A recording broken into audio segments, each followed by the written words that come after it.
নমস্কার বন্ধুরা, আজকে আমি আবার চলে এসেছি 10টা প্রশ্ন নিয়ে। এটা হচ্ছে তোমার রাষ্ট্রবিজ্ঞানের সংজ্ঞা, প্রকৃতি ও বিষয়বস্তুর ওপরে। মানুষ রাজনৈতিক জীব, এ কথাটি কে বলেছেন? মানুষ রাজনৈতিক জীব এ কথাটি বলেছেন গ্রিক দার্শনিক অ্যারিস্টটল। দেখো, এইভাবে যে ডিটেলস আমি বলছি, টিকমার্ক শুধু না, এইভাবে ডিটেলসভাবে পড়লে কিন্তু জিনিসটা মনে থাকে বেশি। টিকমার্ক তো অনেকে আন্দাজেও দিয়ে থাকে, কিন্তু এইভাবে ডিটেলস পড়লে কিন্তু পারফেক্টলি তোমরা অ্যান্সার দিতে পারবে। মডার্ন পলিটিক্যাল অ্যানালাইসিস গ্রন্থের রচয়িতাকে? মডার্ন পলিটিক্যাল অ্যানালাইসিস গ্রন্থটির রচয়িতা হলেন রবার্ট ডাল। কারা রাষ্ট্রকে এক শাশ্বত প্রতিষ্ঠান হিসেবে গণ্য করেন?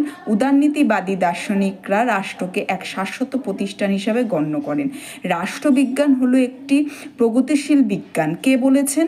উত্তর হচ্ছে রাষ্ট্রবিজ্ঞান হলো প্রগতিশীল বিজ্ঞান, বলেছেন হচ্ছে অধ্যাপক লর্ড ব্রাইস। তারপরে কি আছে? অ্যারিস্টটল কোথাকার দার্শনিক ছিলেন? অ্যারিস্টটল কিন্তু গ্রিক দার্শনিক ছিলেন। অ্যারিস্টটল কোথাকার দার্শনিক ছিলেন? অ্যারিস্টটল হচ্ছে এই যে গ্রিক দার্শনিক ছিলেন। তারপর নেক্সট কোশ্চেনটা কি? রাষ্ট্রের উদ্দেশ্য হলো জীবনকে সুন্দর মঙ্গলময় করে তোলা, কে বলেছেন? রাষ্ট্রের উদ্দেশ্য হলো মানুষকে সুন্দর মঙ্গলময় করে তোলা, বলেছেন বিখ্যাত গ্রিক দার্শনিক অ্যারিস্টটল। নেক্সট কি আছে? রাষ্ট্রকেন্দ্রিক রাজনীতি প্রথম প্রবক্তাকে?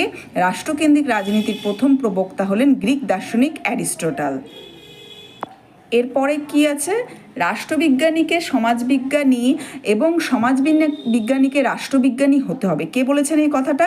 রাষ্ট্রবিজ্ঞানীকে সমাজবিজ্ঞানী এবং সমাজবিজ্ঞানীকে রাষ্ট্রবিজ্ঞানী হতে হবে, বলেছেন কথাটা হচ্ছে অধ্যাপক গার্নার। তারপরে কি আছে? ইতিহাস রাষ্ট্রবিজ্ঞানের গভীরতা যোগান দেয়, কে বলেছেন? ইতিহাস রাষ্ট্রবিজ্ঞানের গভীরতা যোগান দেয়, বলেছেন উইলবি। তারপরে দ্য পলিটিক্যাল ম্যান গ্রন্থটির রচয়িতাটাকে? বা দ্য পলিটিক্যাল ম্যান গ্রন্থের রচয়িতা হলেন লিপস্টে। এই 10টা কোশ্চেন আজকের জন্য, তোমরা ভালো করে এগুলো মনে করো।